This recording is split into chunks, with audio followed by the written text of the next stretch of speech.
Hi, Angie from My Welly Place, and after many weeks of juggling diaries, we have finally grabbed a time to talk to the titan of property development in Wellington, Ian Cassels, and we're catching up with him at one of his amazing developments in Island Bay, Erskine. Let's go have a chat to him.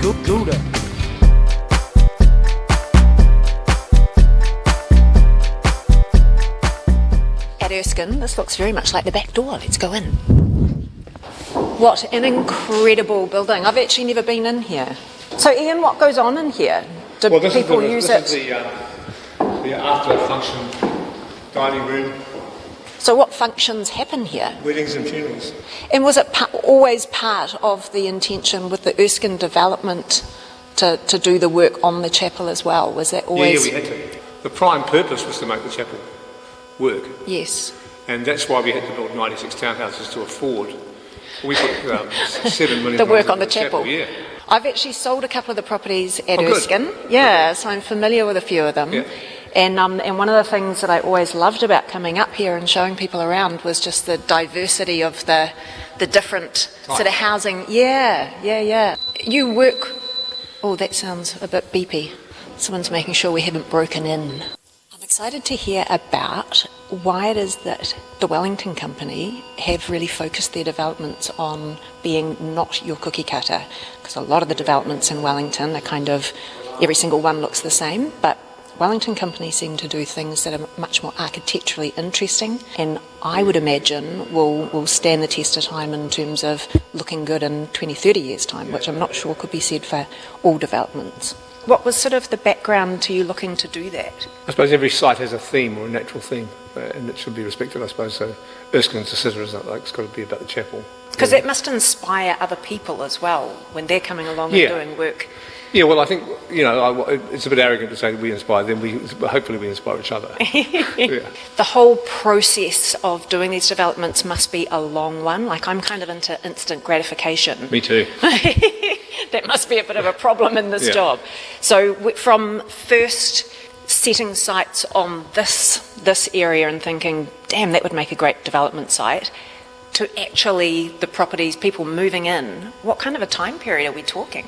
Far too long. Yeah. I mean, we have a very clunky system. The consenting process is just awful. I mean, we're very lucky with this one. This was a HESHA, which was the what does that mean? Was the national government's fast-track intensification sort of attempt. So this and Shelley Bay are both on the same. Without that, no chance of doing either of these developments. Okay, so but even so, that time period... Yes, it's still very slow. Yeah. Ian's heading into the chapel. Let's go check it out.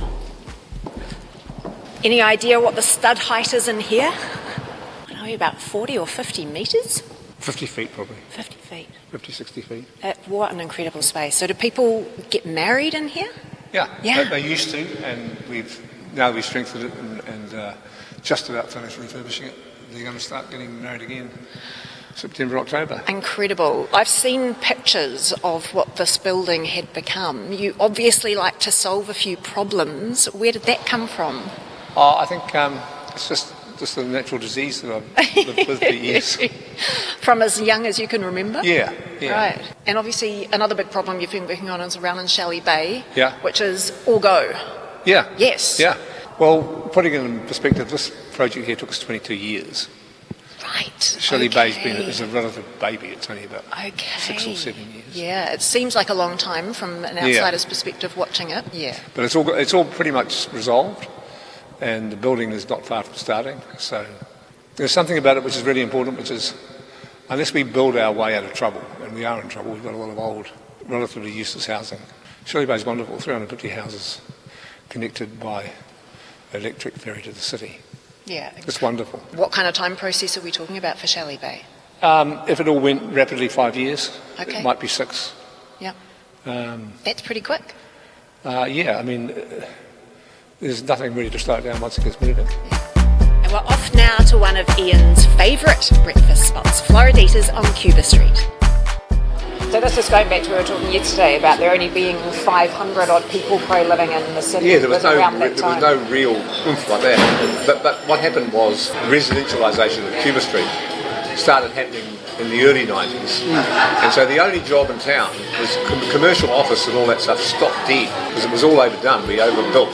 They just banged in as many staircases as they needed to get the consent because they just needed it in a hurry. It was all just far too gross, and we got to, the best way of putting it is we got to $600 a metre commercial office rent.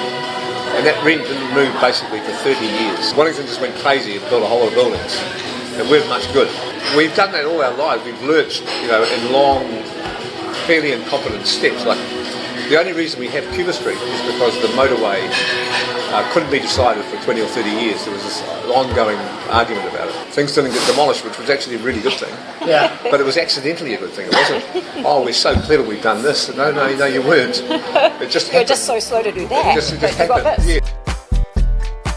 Do you think there's still more progress to be made? Huge amount. Attracting people in? We're only sort of a tenth of the way there.